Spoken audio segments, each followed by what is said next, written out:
Good morning, everybody, and welcome to Coffee and Football, presented by Rick Vavro and Austin Underground. I'm your host, Blake Monroe, where I'm joined this morning by Bobby Burton and Jerry Hamilton. Tell us where you're checking in from, what you're drinking.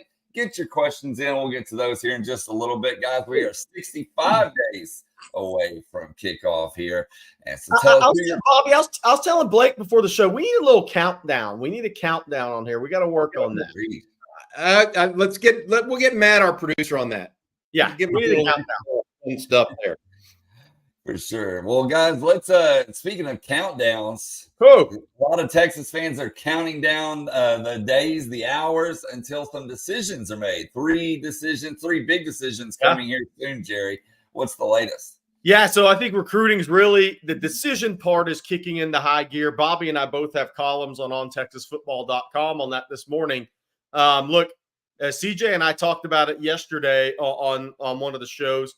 I actually think July is bigger than June. And obviously that's recruiting. That's how it goes, right? So June, the Texas had to get these guys on campus, right? But it seems like July is going to be even bigger than June because last year you had some guys drag out recruitments a little longer. Brandon Baker went into the season. Ryan Wingo went deep into the season.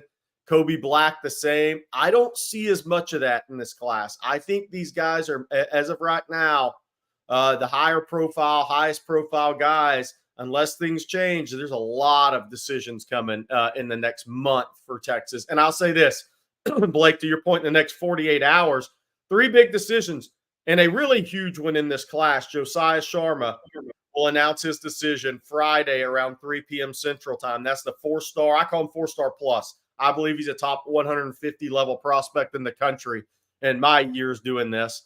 He will announce between Alabama and Texas. I think Oregon's third. Washington also got an official visit. But really seems like unless Oregon makes that really last 48, 24-hour run at this point, that Alabama or Texas is where this is heading. I think Texas has a level of confidence in this recruitment. That's a huge one. I mean, 6'4", 315. Rod Babers watched the video last night on Longhorn livestream live when we were doing it, and he walked away very impressed. But Josiah Sharma, one of the top D-tackle prospects in the country, and that would kind of get some momentum going for Texas on the defensive side of the ball, I really believe. But that's a big decision. Then before that, 3 hours before that's an interesting decision. Dijon Lee, the corner out of Mission Viejo, California, another 4-star plus guy, considered top 100 kid in the country, in the industry, top 50 by a lot of people. Alabama's considered the favorite. That's where all the picks are coming from in our industry. But I can tell Texas fans, Texas is more in that than I gave them credit for. And now maybe they should be. It's University of Texas. But this guy, Dijon Lee, also visited Georgia and A&M and all the West Coast schools. But I think Texas is in that more than I gave them credit for. I'm always going to be real with people here, and I think that's just a reality. And can they overtake Alabama in the last 24 hours? I don't know about that. But, they got him in on the midweek visit. He didn't have Texas in his top 4 when he made that visit. He had a Final 5, but not in that top 4 he released. But I think Texas has ascended past a couple other teams that were in that Final 4. And we'll see what happens. I think Alabama's the favorite for a reason. But this is recruiting, Bobby. And then on Saturday, Aiden Anding, the 4-star on Texas football, 4-star defensive back, cornerback out of Ruston High there on I-20 in Louisiana, will announce his decision. I think there's a lot of confidence on the Texas side with Miami swinging and Arkansas and TCU, the other schools that got official visits. But I think that decision, another one for Texas, a big one, because I just think he's a really good football player who's underrated nationally because he hasn't been on the scene as much coming from basketball than back to football as a junior. He's a guy that will rise in the rankings as his senior year if people are actually doing their job. Hey, Jerry, I'm looking at this list. So Sharma and Lee tomorrow. We just talked about those two, right? Smith Orogbo is the next guy I have down for a definitive date, although Aiden Anding will happen over the weekend or on Friday. What he's. So Anding doesn't have a definitive date, but it's sooner than the July 1st deadline, right? So Lee Sharma, Lee tomorrow at noon Central. Then Sharma at 3:00 Central, I believe. Yeah. We'll double check on those time frames, but you guys get the idea. then ending either Friday or Saturday, we believe. Likely Saturday. Yep. And then Smith Orogbo on July 1st. Yeah. So that's 4. And then we have other guys that we know are involved somewhere and thinking about cutting it off sooner. Nathan Tillman. Yep. Out of Mansfield, Timberview High School. Jonathan Cunningham out of North Crowley. We do have some other dates. For example, Cade Phillips is July 6th. Marco Jones, July 2nd. Nick Townsend and Tanook Hines, the 10th. So there's just a ton of guys. We don't know when exactly all of these defensive linemen are going to, all these other defensive linemen, DJ Sanders out of Belleville, Brandon Brown out of Eau Gallie, Florida, and Myron Charles out of Port Charlotte, Florida. So we have some, but we don't have them all mixed in right now and should be interesting. Yeah, no doubt. And Smith Orogbo, little update there. I think Texas has at least a 50-50 shot there. And I know that makes Bobby Burton happy because that's one of his favorite tapes and prospects in this 25 cycle for Texas. He has his upside's pretty high. He plays violently, Jerry. And that's the reality of it. When a guy plays violent at that level and is still growing, he's got a hell of a chance.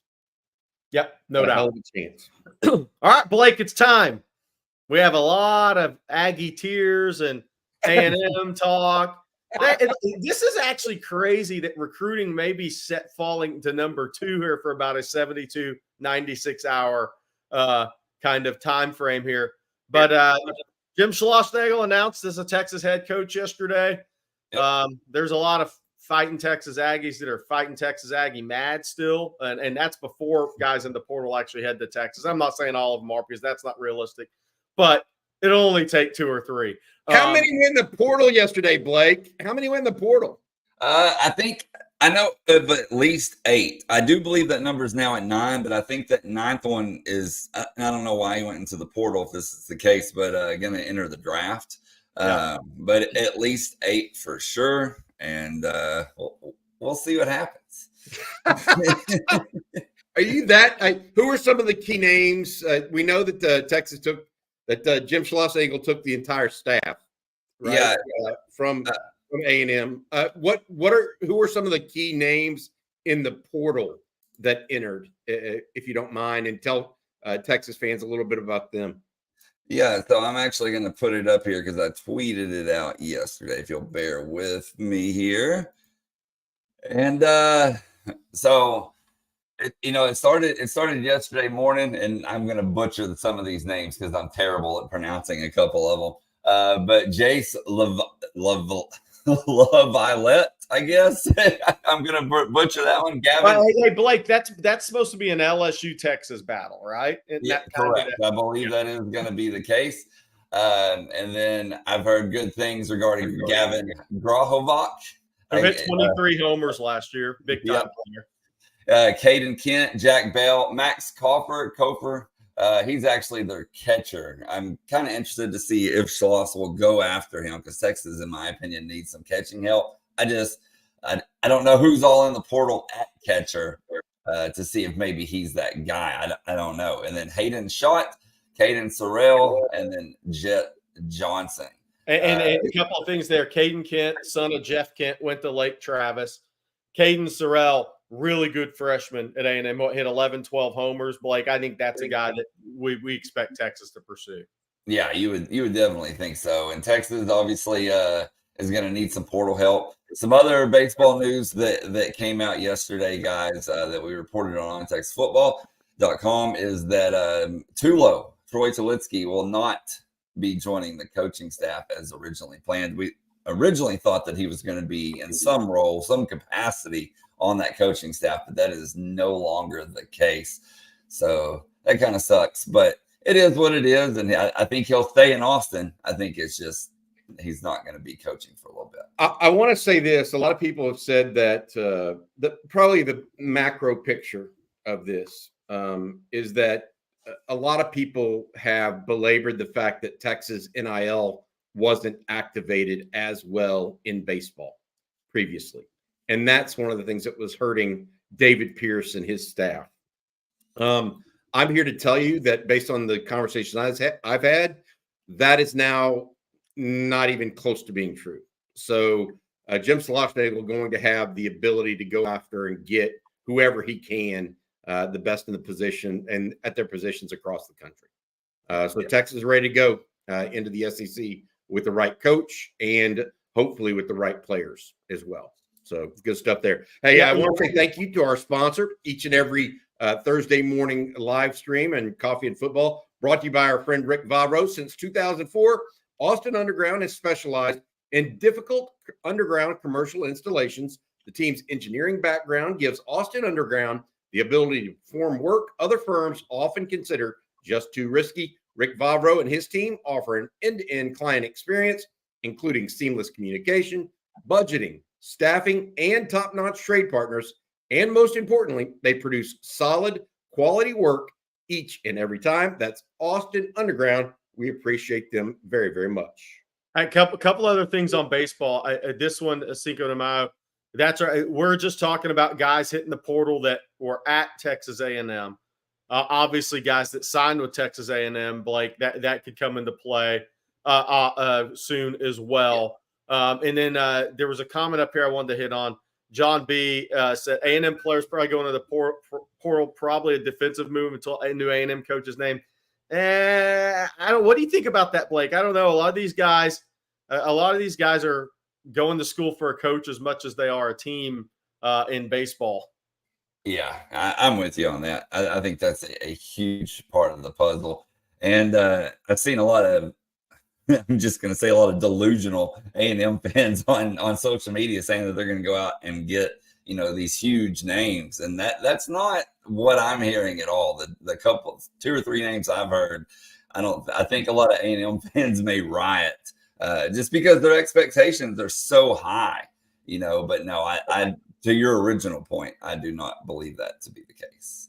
Corey J. also asked about Jonah Williams, Galveston Ball, and Texas baseball roster next year. We'll have to see. There's increased.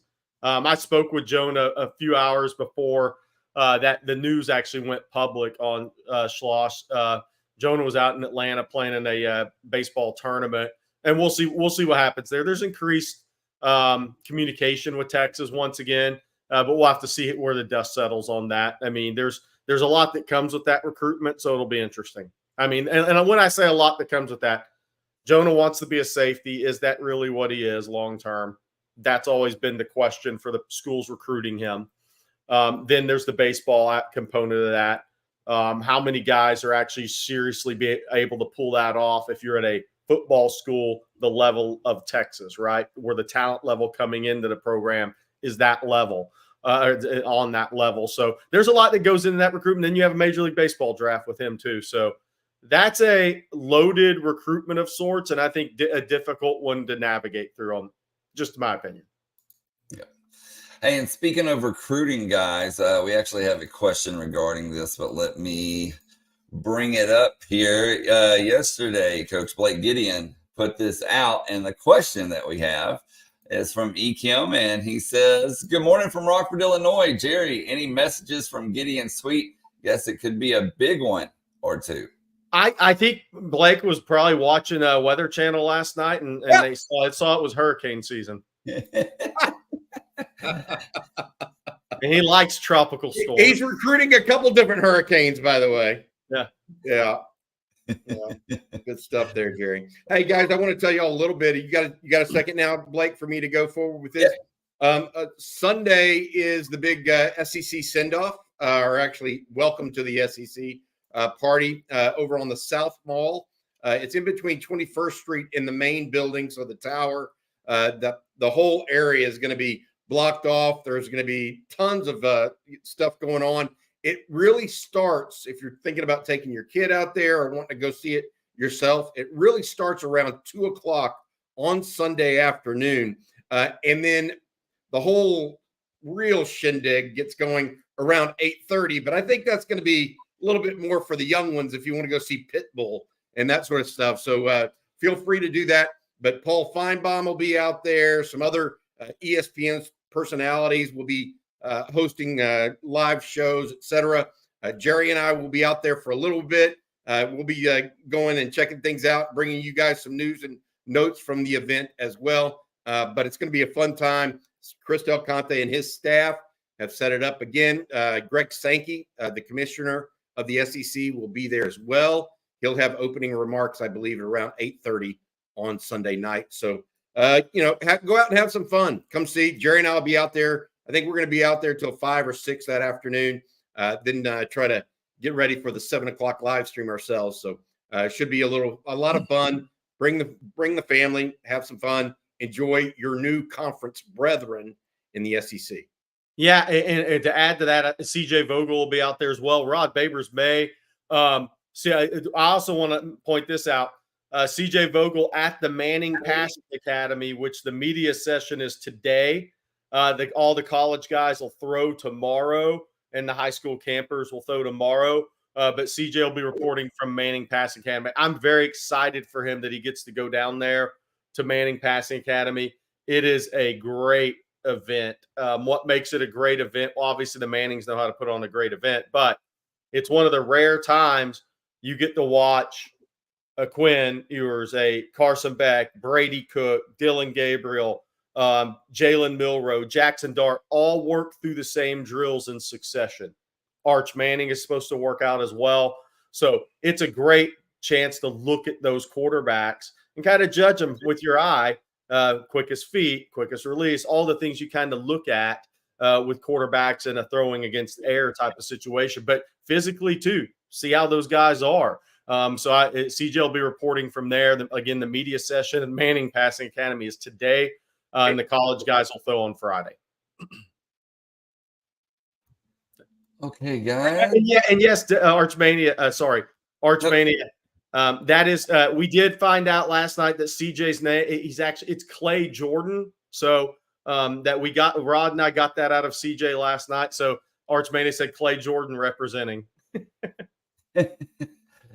Good stuff. Well, and some comments about last night's show that I've seen in the chat. I put a couple of them up, but a lot of people liked what y'all were doing last night for sure. So, hey guys, one thing that we wanted to talk about yesterday that we didn't get to is, earlier in the week we had Greg Tepper on from Dave Campbell's Texas Football, and Tepper actually did some research, and it's in this year's edition of that magazine. But he went through and basically broke down each recruiting position by state and how many came out of the state of Texas, so on and so forth. So let's talk about that now. I'm going to put this graphic up here on the screen. And we'll just start here at the top, and it's signees by state. As you can see, California put out the most athletes, Texas and Florida the most corners. Texas put out the most defensive lines. I think that's Missouri and Florida put out the most, Georgia and Florida put out the most edges. Texas put out the most inside offensive linemen. Louisiana, Texas, and Florida the most kicker. Linebacker came from Florida. Long snappers came from Arkansas and Florida. Offensive tackles, the most came from Texas. Punters, Australia, fellas. Of course. Running back, Texas. Safety, Texas. Tight end, Georgia. And wide receiver, Texas. But looking at that list, looking how many number of signees we have up on there, what immediately pops out to you guys? I mean, for the numbers, it's population, right? Texas, California, Georgia, Florida. Those are the 4 dominant states at this point in high school football recruiting. But what it does, Bobby, is it sends off anger signals.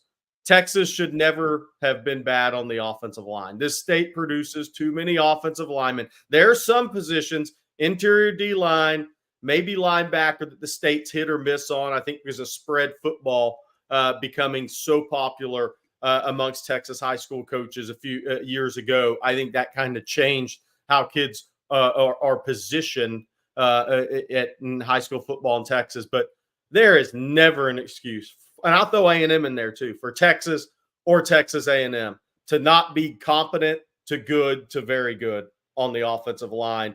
And it also tells you, again, if you're going to go recruit the big, best defensive lineman, you're in some national battles headed east. I think that what I see here, Jerry, is twofold. One, the popularity of football and the vast number of athletes the state of Texas has is meaningful. and that's why they're at the top of those lists. It doesn't. The problem with that graph, it doesn't tell you about the elite players. It was total number of players. Right. So the guy that's the wide receiver going to, I don't know, San Jose State is equal to the wide receiver going to Texas. Right. And we all know that's not necessarily true. Right. So that's number one. But it does tell you the popularity and the vast volume of players from the state of Texas that goes. The second piece is this, and you hit on it a little bit. And Blake, if you put that list back up, I want to show people this one thing. Every single offensive position is Texas. Every single one. Start with quarterback, running back, tight end, wide receiver, offensive line, or interior offensive line, and offensive tackle. All Texas. Okay. Now Texas has the most of of that. The only part on defense, the only two positions on defense where Texas was really there, defensive line, interior defensive line. And again, that's numbers, not necessarily elite level guys. And then also safety. So think about that. Corner, linebacker, those kind of positions a little bit different. I do believe that Texas right now, killing it on the state of Texas, killing it on the offensive side of the football. I'm interested to see what happens on the defensive side of the football in the state of Texas long term. And that's where we see, and frankly, that's where we see Texas going more out of state. 100%. I mean, look, Georgia easily has the most D linemen and linebacker types in the country that are high-end kids. It's not even close right now. Florida has a lot of those raw kids with frames that you look at, and that's why so many Florida, if you look, those mid to high 3-star guys end up getting drafted out of that state. They're raw. That state's not set up like Texas or Georgia is. So, but Georgia on the defensive line, that's why Kirby's got, I think, probably the best job in college football from a recruiting standpoint, because within 2 hours of his university, there are numbers. You can't take all the defensive linemen and linebackers that are high-end prospects. I mean, a Kevin Wynn is a tremendous prospect. Georgia really didn't have enough room for him in the class. I mean, think about that. He's a guy that Texas or Florida State wanted badly. And Georgia would have to try to find a way to fit him into their class because there's so many D linemen in that state right now. And when you're won as many games as they have, but they, again, Bobby, to your point, that was music to the ears of Sarkisian. Offensive guys in the state of Texas, the receiver position, the offensive line position, the tight end position, all those positions. That is great news for Steve Sarkisian.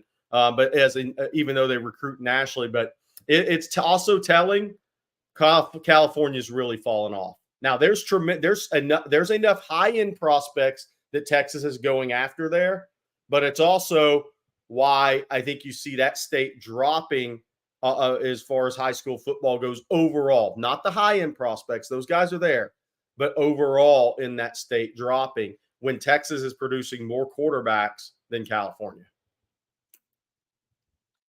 Crazy to me is 1/3 of punter signs came from Australia. Yeah. Hey, here's the reality. If it was a 4-hour plane flight, it would be 80% of punters. True. I want to add that on the punter thing. The punter thing that's also interesting, the average age of those punters, I think, is 22. Yeah. And so they're going to get those guys after they've tried to play Australian rules football professionally and kind of washed out, yet still using their leg. So let's see what that means.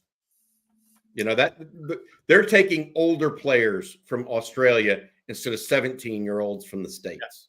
Yeah. That essentially is what that is. So 4 years of building up leg strength, etc. That matters. It's not like Australians are all of a sudden, better kickers than guys from the state of Texas or in the USA. Now, it's interesting. We don't want to get on a punter subject for too long here, but Australian rules football, those are athletic guys at the punting position too. Yeah. That's the thing. They are playing on the move. They're playing a game on the move. And as athletic as this game has become, even at the college level, and you see the rugby punts, right? You've seen all the changes in punt coverage in the athletes at the punter position. Those guys have a big advantage in that regard. Hey, Blake, we got a super chat we got to get to real quick. We're going back to baseball for this question. Blake, any current from Jack Lala? Thank you very much. Sorry to return to baseball for a moment. Blake, are there any current Longhorns in the portal? I don't believe that to be the case. I know that Texas did lose, or I guess is about to lose, the signee in Ryan Shorts. He was the #1 player in North Carolina per perfect game. He is requesting to be released from his national letter of intent. But other than that, I haven't heard too much. I think right now they're more worried about the kids who may go to the draft. And Shalal said in his press conference yesterday, our first order, I think he said it like 2 or 3 times, our first order of business is talking to these current players and, trying to get a feel for this team, what it's going to look like. And so I think that is really what they're wanting to do, is kind of hone in on those guys that could leave for the draft, because Texas has the potential to lose a couple of big time younger players that are sophomore draft eligible. So we'll see what happens there, but I haven't really heard of anything there outside of Ryan Shorts being asked to be let out of his. Hey, Blake, who are 2 or 3 names that Texas fans need to be aware of and listening for in that regard, as far as going to the NFL or in the Major League Baseball draft? Yeah, so I was actually talking to somebody about this yesterday, but Jalen Flores to me is going to be your biggest one. And then I'm trying to what position to give people that don't know baseball, tell them what position they play, et cetera, that kind of stuff. Yeah. So, and I'm going to pull the roster here. If you can give me just a second here. So with Jalen Flores, he kind of did everything for Texas over the past couple of years. Anything from being a designated hitter to playing shortstop to third base, first base, a little bit of everything there. The one that a lot of people were worried about, and the name is escaping me for some reason, I'm trying to find it here in my messages, is Max Ballou. A lot of people were worried about Max leaving. The good news with Max is that he misses the MLB draft cutoff by 1 day. Oh, wow. So that kind of stinks for him, but I mean, that could be a big piece of the puzzle coming back there with Flores. But yeah, a lot of people have been worried about Ballou, but I did find, and look, Todd Lacey saying cannot lose Ballou. I did find out that he is for sure cannot go to the draft because of 1 day. This is the first year that there is a hard cutoff. They gave you like a 30-day window if you turn to a certain age. This year it's a hard cutoff, and his birthday falls, I think, the day before, day after, whatever, from that hard cutoff. So he will not be going anywhere. So we'll see what happens, but I think it's still kind of early. And then we've had a lot of people asking where Texas is going to be ranked next year. And that kind of falls into the same line, is, way too early to tell. Sure. Because number one, you don't know the portal players that may come or go, and you don't know who's going to, be lost to the draft. So Stay tuned, I guess, is my answer there. We got a super chat from Mike Gosnell. Do you see Texas aggressively pursuing 2026 Emmanuel Iheanacho out of Maryland?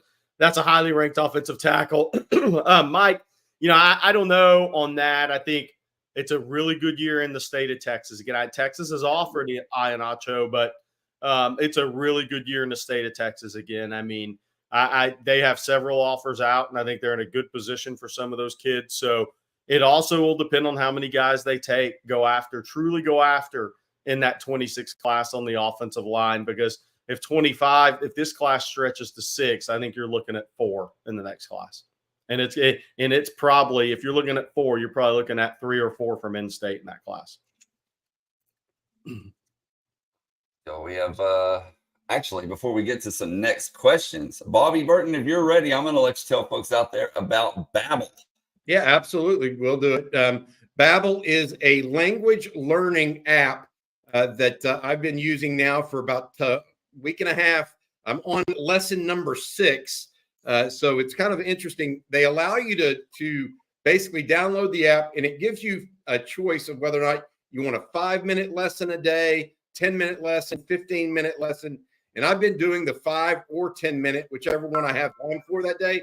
So it's a really easy way to walk into something that I find very hard. I'm not a fluent speaker of another language. I've always wanted to be able to speak some Spanish. I can't really do it other than I do Spanglish. So I'm trying to do that. Obviously, the best way usually is immersion and going to another country and just learning it there. That's not in the cards for someone like me and for many of you guys. But anyways, my thought on it is this, is if you have a chance to learn something new and want to do that, and language is one of those. And they also have, I think, 50 other languages plus that they have an opportunity to do. You can be a better you in 2024 with Babbel, the science-backed language learning app that actually works. And here's the kicker. Don't pay hundreds of dollars for private tutors or waste hours on apps that don't really help you speak the language. Babbel's tips and tools are approachable, accessible, rooted in real-life situations, and delivered with conversation-based teaching so you're ready to practice what you've learned in the real world. Here's a special limited-time deal for our listeners. Right now, get up to 60% off your Babbel subscription, but only for our listeners. You have to use the code babbel.com/OnTexas. Get up to 60% off at babbel.com/OnTexas, spelled BABBEL.com/OnTexas. Rules and restrictions may apply. We got a lot of people speaking Spanish to you, Bobby, in the chat. ¿Qué tal? Muy bien. Buenos dias. I'm getting there. I'm telling you.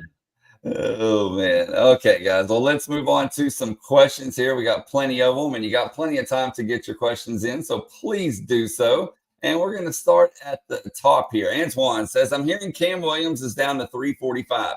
How likely is it that all starting 5 offensive linemen depart after this year? First thing I'd say is he's always kind of in that 345, 355 range these days since the spring. So I think he's made progression there, right? I mean, he could weigh 345 one morning and 351 the next, right? So that's going to fluctuate with him. He's such a large human. But look, I think that's a really good question, Bobby.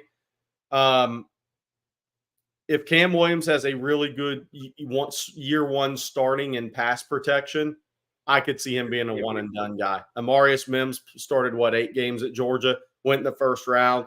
Cam Williams has that type of upside. Then you have DJ Campbell, who pass pro. He's strong in the run game. Again, pass pro on the right side is going to be big for the Texas offense this year. That's still a question mark. In the run game, those two guys are going to be tremendous.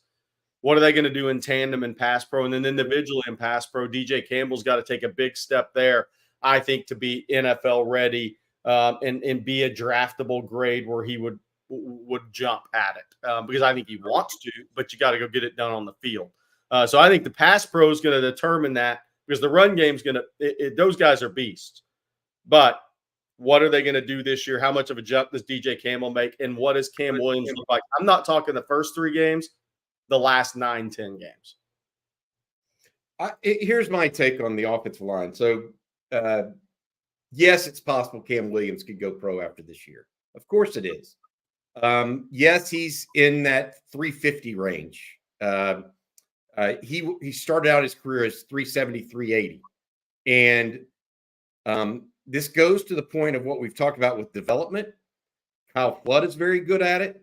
So is the Texas strength and conditioning staff. And frankly, Steve Sarkisian is very good at it.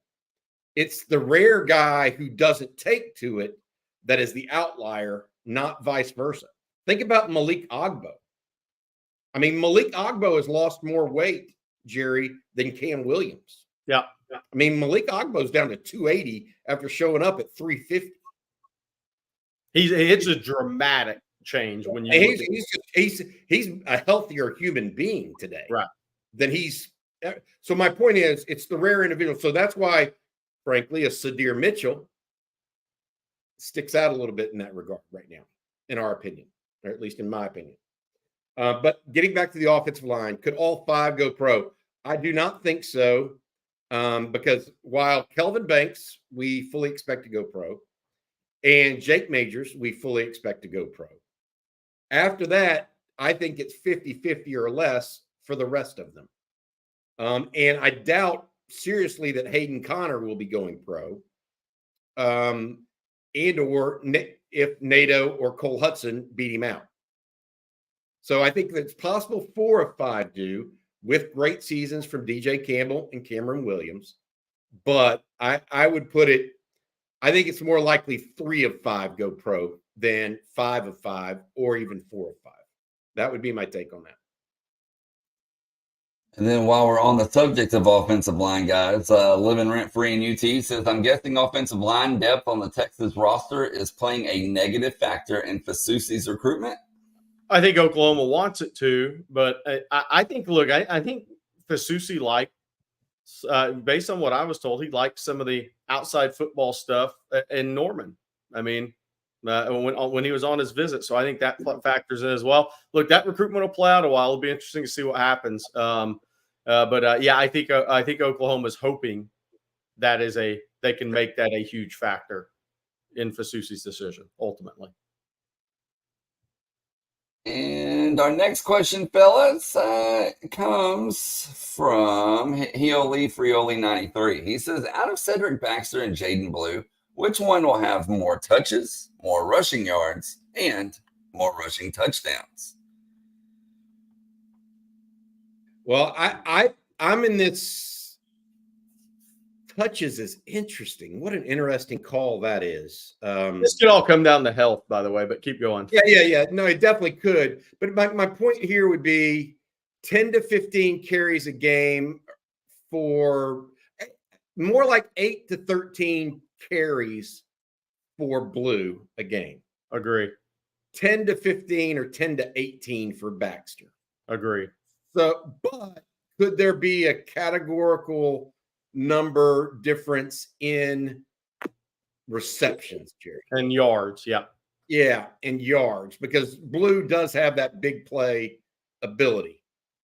That I think that you're onto something a little bit there. I think touches, I would still go with Baxter. Rushing yards, I would go with Baxter. Rushing TDs, I would unequivocally go with Baxter over Blue in that.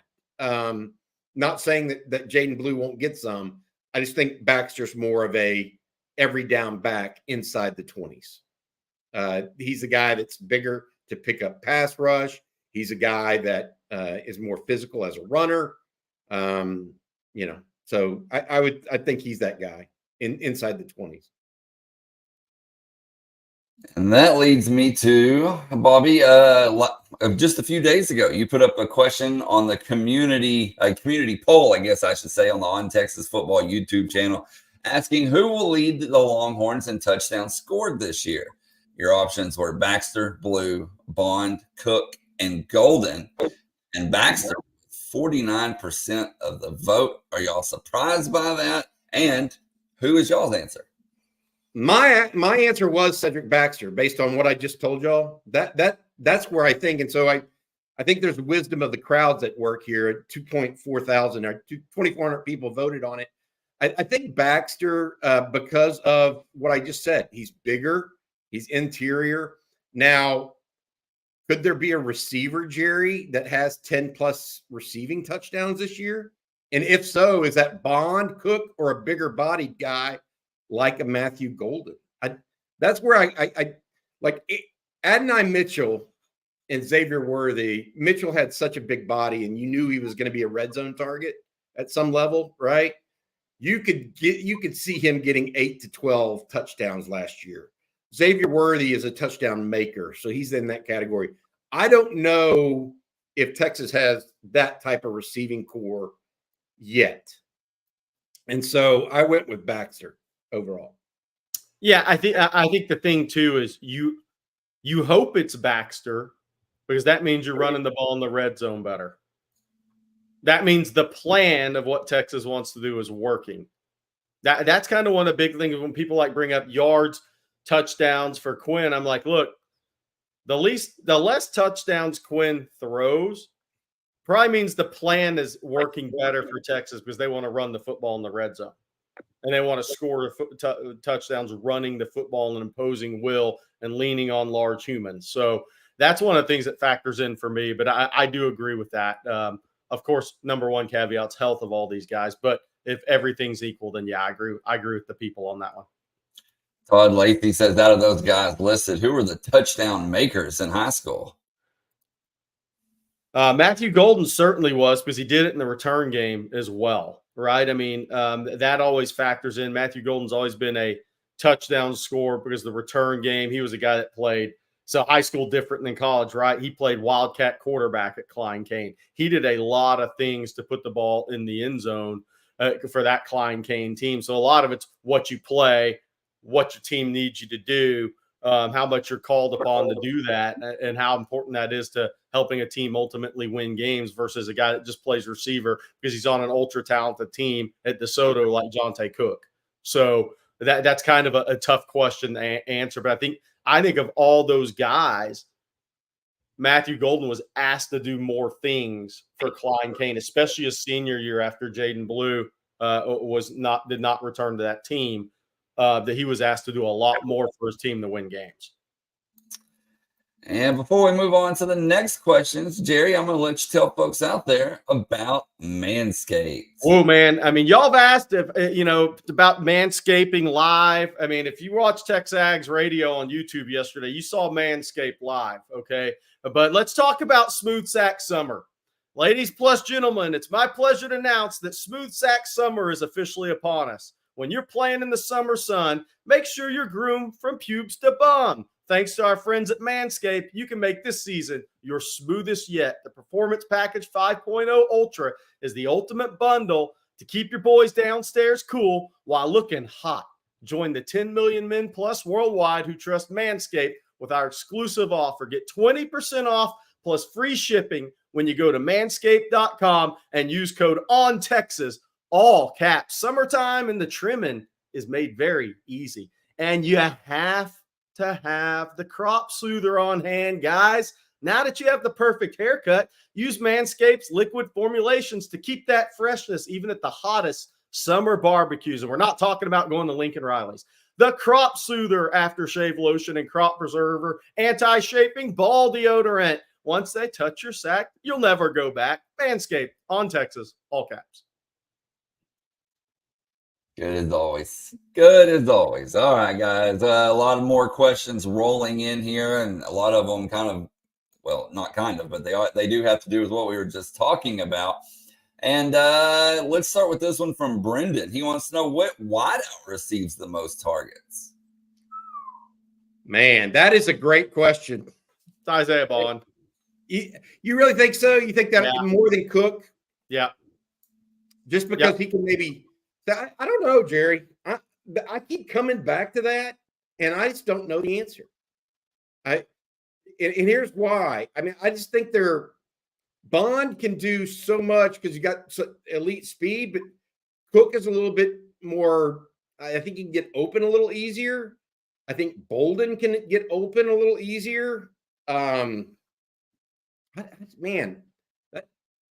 That of all the things that intrigue me the most about Texas in 2024, it's the receiving core and how they're going to interplay. That is the one thing I like. I get a feeling of what they're going to do on the offensive line. Even at defensive tackle, Jerry, I get an idea of what they're going and how they're going to use guys, right? Even though they have so many new faces, I don't know how they're going to mix in at receiver. I'm intrigued because I think they have so many different options. I think you look at Isaiah Bond and, look, he had 48 receptions at Bama last year with Jalen Milroe, right? And you look at what's around him at Texas, it's very interesting. He's actually left a great program, but he goes into a program that he's actually going to have more around him on offense at skill and a quarterback that can better distribute the ball. So I think Bond will have the most targets this year and receptions. My caveat on that is could a Matthew Golden or Silas Bolden in the short passing game, because Texas has so much speed that Sark's clearing out more this year and getting the ball to guys on the move in the short passing game. That's kind of my caveat there with that. But I think outside of that, it's definitely going to be Bond.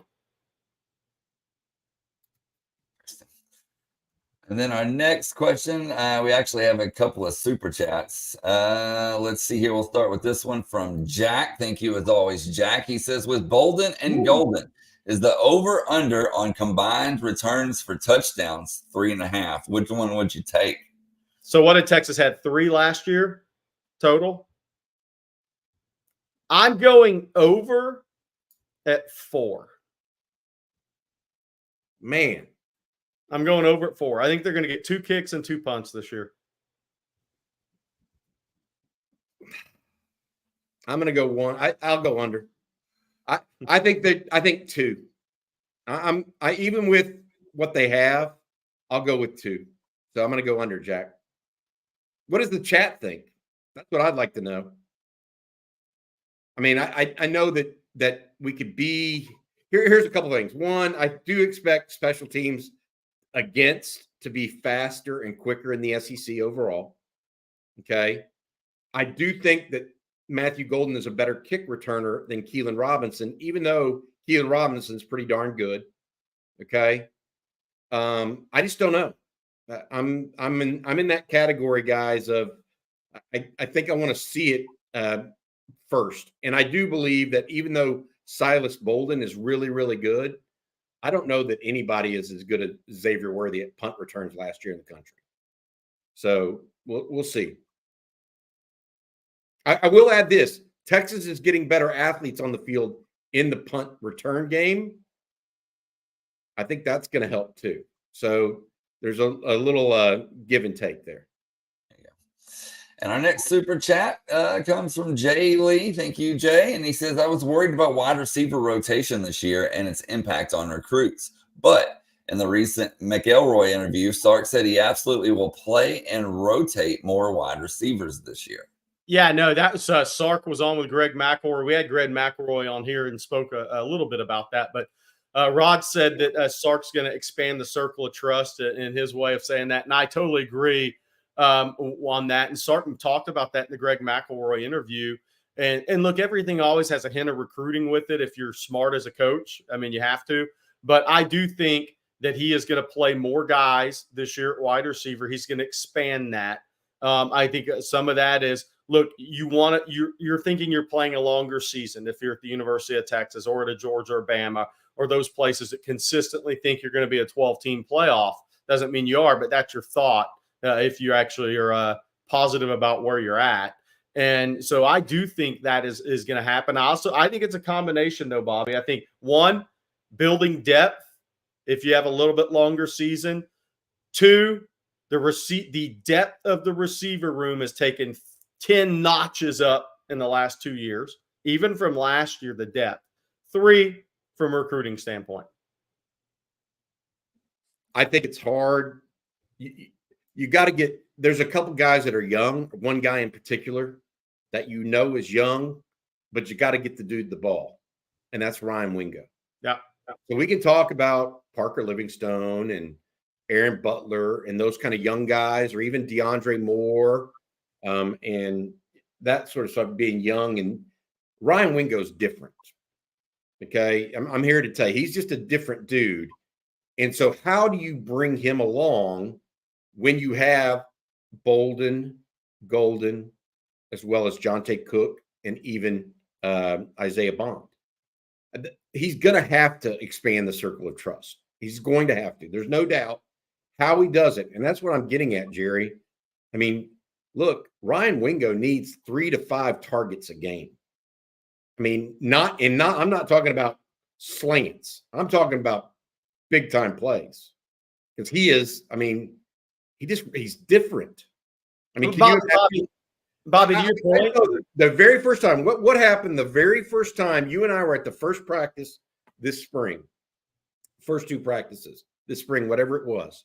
And I walked out of that first one and I said, that Ryan Wingo's the best wide receiver prospect I've seen at Texas since Roy Williams. No doubt. Agree. And I meant it. And now, and I know Xavier Worthy, the great player, Adnan Mitchell, really good player as well.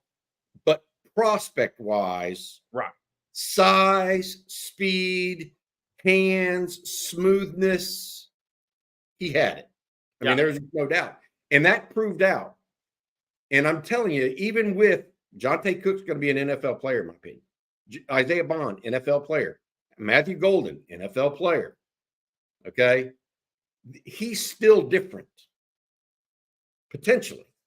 So you got to find ways to get him involved. And that's why I don't know how Sark's going to do that. I truly don't.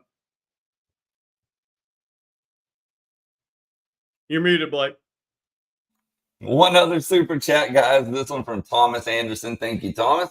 And he says, with Lockett announcing his commitment date and it seeming like it'll be the first of the big three, does that increase the chances of landing the 3 5-star wide receivers? Well, so the interesting thing there, Khalil Lockett will announce August 7th. Now, DeCorian Moore could come off the board before then.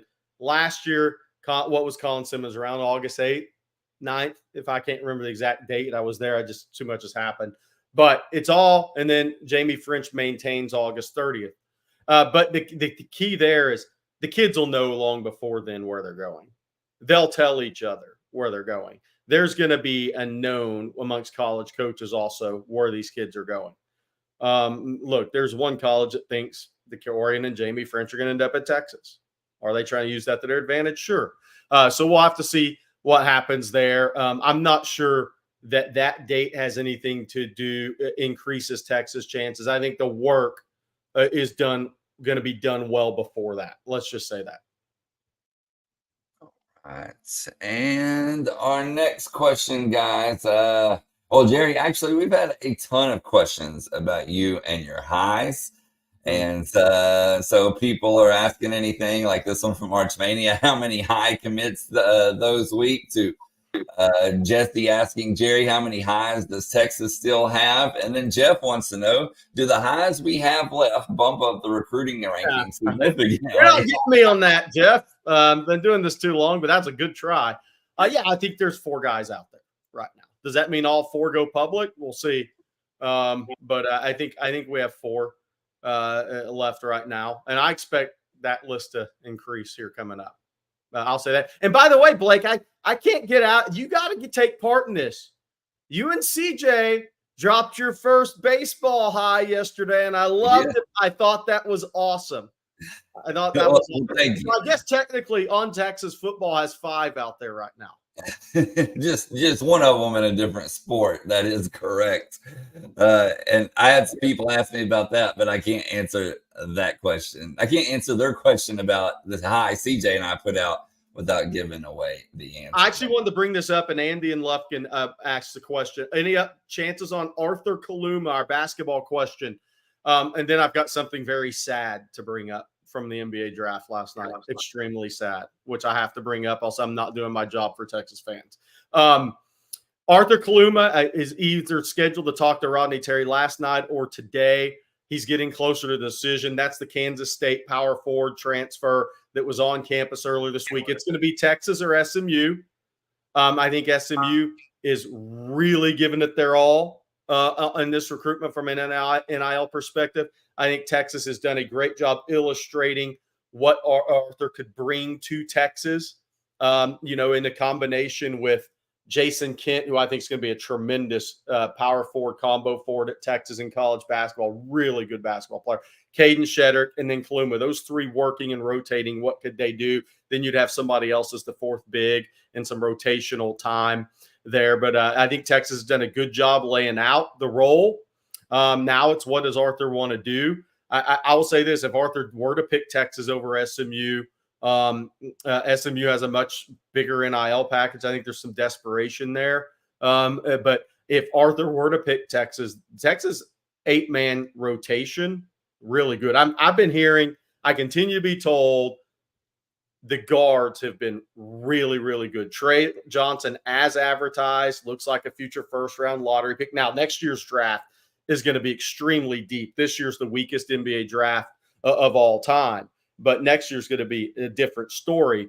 But then, the guards, Jordan Pope, really good shot maker, shot creator. Julian Larry, true point, great leader. Kendall Weaver, improving. Tremont Mark, him and Trey Johnson, 6'6" guys that can go get their own shot. Pope can go get their own shot. Texas has a lot of guys that can go get their own shot, late clock shot situations, offense breakdown. Defense does a really good job taking you out of your sets. So there are high hopes for the backcourt. I'll say that.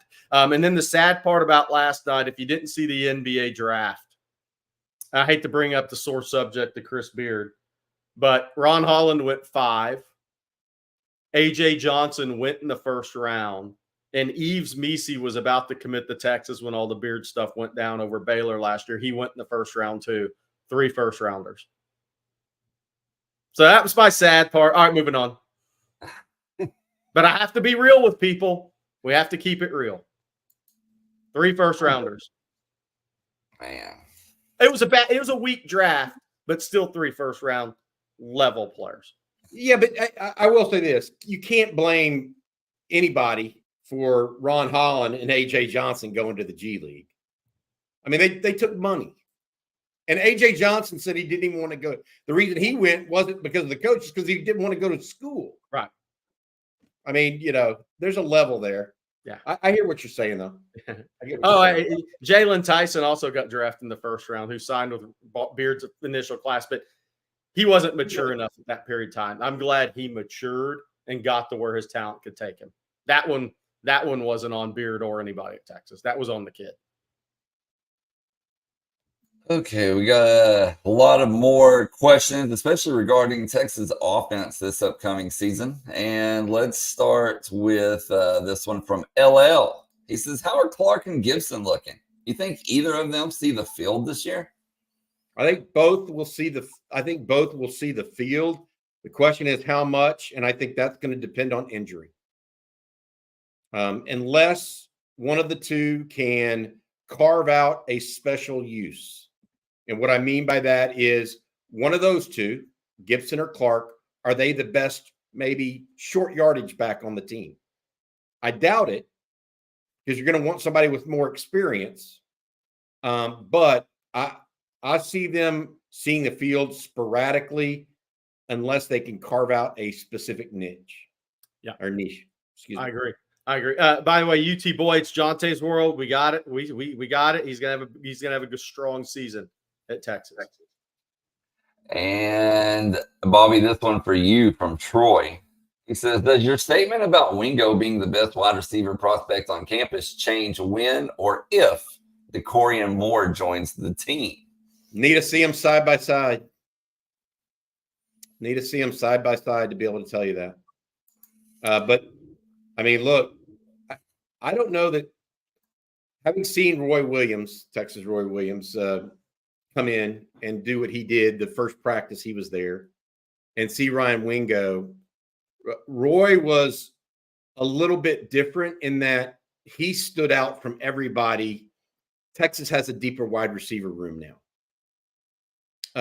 in my opinion.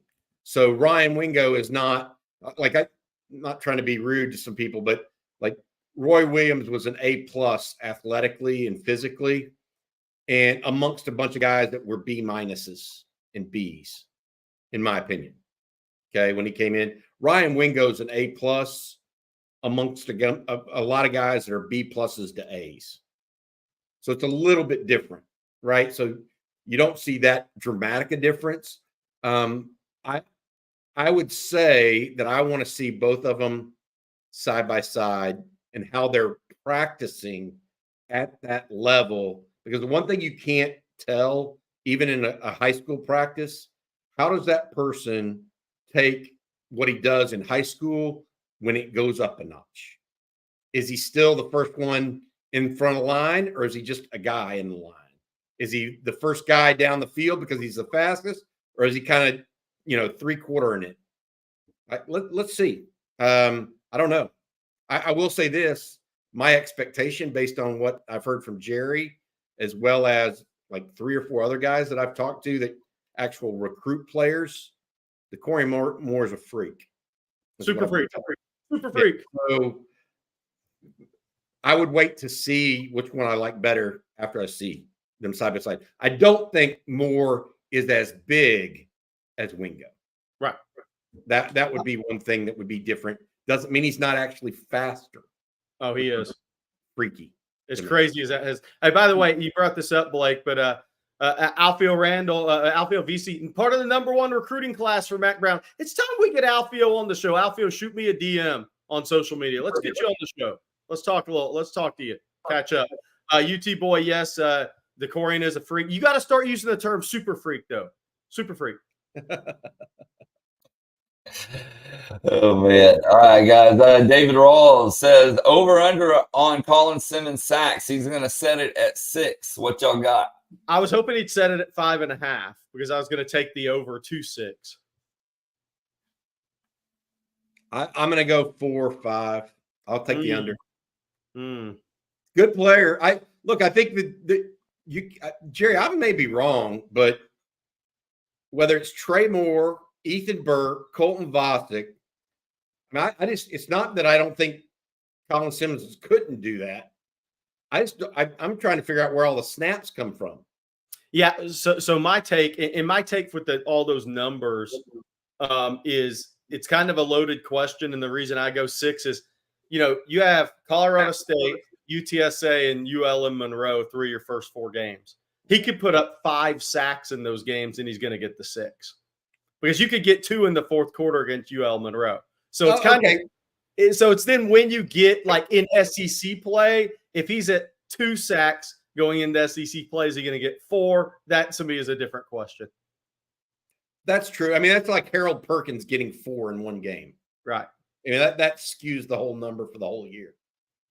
I do think he's going to get 6, though, because I think he is going to be an absolute nightmare in the fourth quarter for – and not that he's not going to play before that. Let's just say the third and fourth quarter for Colorado State, UTSA, and UL Monroe. I think after those guys, those offensive linemen go against Sorrell and Burke and Trey Moore, and then they're going to bring in this guy who's all twitched up and ready to celebrate a big plays, and I think those OLs are in deep. Whew. Okay, guys, before we move on to the last few questions of today, Bobby, can you tell folks out there about Austin Underground? Yeah, absolutely can, Blake. Thanks for the opportunity. Since 2004, Austin Underground has specialized in difficult underground commercial installations. The team's engineering background gives Austin Underground the ability to perform work other firms often consider just too risky. Rick Vavro and his team offer an end-to-end client experience, including seamless communication, budgeting, staffing, and top-notch trade partners.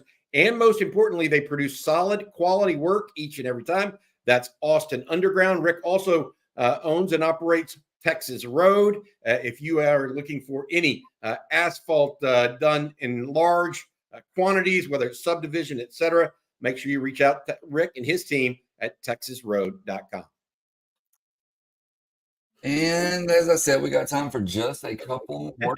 That made me laugh. Good job, Sonny V. Brendan wants to know, do you think we'll see Trey Owens in a game this year due to absolute beatdowns? How many times did we see a third string quarterback last year? How many times did we see Arch before Malik Murphy transferred? Or no, not even before Malik. We saw Arch twice last year. Is that right? I don't know. I bet we see him once or twice, but he won't burn his red shirt unless there's been severe injuries. Yeah.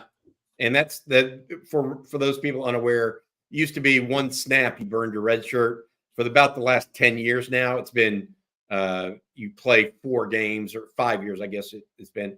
You play in 4 games before you lose your red shirt. I got to bring something up here. Yeah. Trez Vlogs. I bet I can beat Jerry in a game of horse. Good to know that Steph Curry's in the chat. Thanks, Steph. I'll enjoy watching you play. And Zachary wants to know, how has Brandon Baker been coming along? Have you heard anything on him? Yeah, I think Baker's had a great spring. Texas really likes where he's at. They really like Brandon Baker's future at Texas. I don't think there's much concern about Brandon Baker at all. All positives there. I would say you gotta go do it on the field in games, but all positives at this point, Bobby. Echoing what Jerry said, I heard the same thing. Maybe a little advanced for his age from a technique perspective as well. Slightly over some of his cohorts in that previous offensive line class. And for our final question of today, guys, I know we've kind of touched on it here a little bit, but we've talked about wide receivers quite a bit. And Mark says, any reports with Quinn's offseason work with the new receiving group? Quinn has the keys. Has he gotten consistent work in with those wide receivers? What have y'all heard on Quinn Ewers? I think, he's getting work in with those guys. Really starting to build. I think Silas Bolden's one that you're really working with this summer since he wasn't in for the spring, but kind of continuing to build that rapport, getting those reps. And that's Quinn and Arch, right? I mean, you got to get everybody prepared. But I think Silas Bolden, the push is there this summer to really get a lot of reps in with him since he wasn't in for the spring, because there is timing. There is and Silas is a smaller guy. That's a different catch radius and a different window you go into. So there's a major push there this summer. But yeah, he's getting in his reps with those guys daily basis. I've heard Matthew Golden and Quinn have developed a little bit of a relationship too. That's been pretty positive. So of the guys, let's just keep an eye on that one.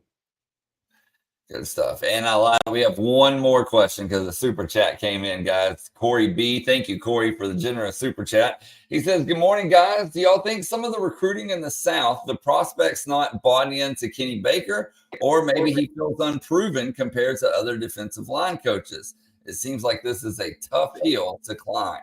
Yeah. So me personally, I don't buy into that one. I just think these are just brutally tough recruitments. Is what it is. I mean, all these recruitments, you're going up against Georgia, Tennessee, LSU, Alabama, Florida State, Miami. I mean, these are just Oklahoma, A&M. These are Oregon is trying to recruit all these guys. These are just really difficult recruitments. And that's why I think in the Southeast, outside of quarterback, they're the most important recruitments, because they are true bloodbath recruitments. And so I don't buy into that. Kenny Baker came from the NFL. Where do all these guys want to go? NFL. And now the guys who have coached in college 30 years may say, well, I've got the resume of this. And they do have that resume, right? But I don't think that's hurt Texas. I think there's two things. One, those are true bloodbath recruitments in the Southeast. And when you're going against these guys nationally for the most coveted positions, especially that one in the Southeast. And two, look, I mean, the programs you're going up against for those guys, you're going up against Alabama. I don't care if they change coaches or not. What's Alabama been the last 15 years? What's Georgia? What's Ohio State? I mean, so Texas is still on the build. One season doesn't mean guys are flocking to you. There's still work to be done. But the expectations and value proposition has been raised.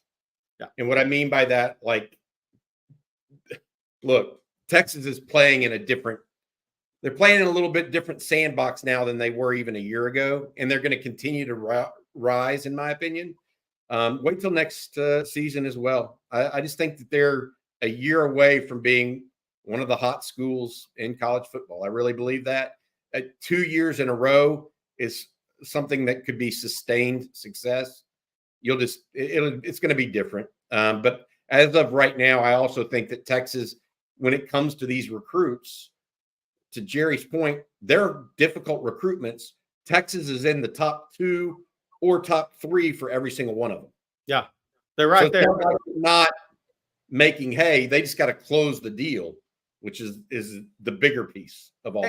And I mean, look, guys, I mean, NIL's big in these too. I mean, it's not just about it's not just about the coach and his resume or anything like that. That we're way beyond that stuff in college football recruiting at this point. So just to And that goes for any of these guys.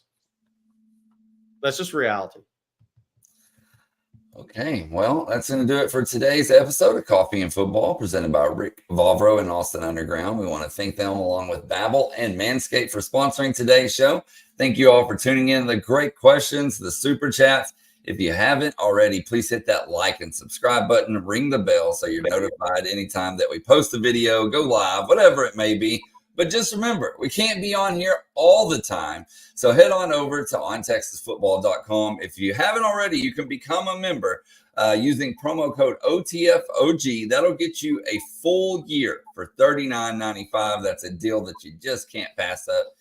So be sure to check that out. Jerry, Bobby, CJ, everybody over there bringing in great news all the time, good conversation, everything else. You'll love it. If you haven't checked it out already, I guarantee it. So for Bobby Burton and Jerry Hamilton. Wait, 1 second. I got one thing for you. Don't forget CJ at Manning Passing Academy today. Yep. We also have some stuff coming on Nick Townsend today, we think, the tight end, as well as Tanook Hines, a wide receiver out of Spring Decaney. Should be a lot of recruiting news flowing today, period. Just be aware of that. I just want to put that out there before we close out. Sorry. No, you're good. And all the more reason to like and subscribe and ring the bell, and to head on over to ontexasfootball.com. So the proof is in the pudding.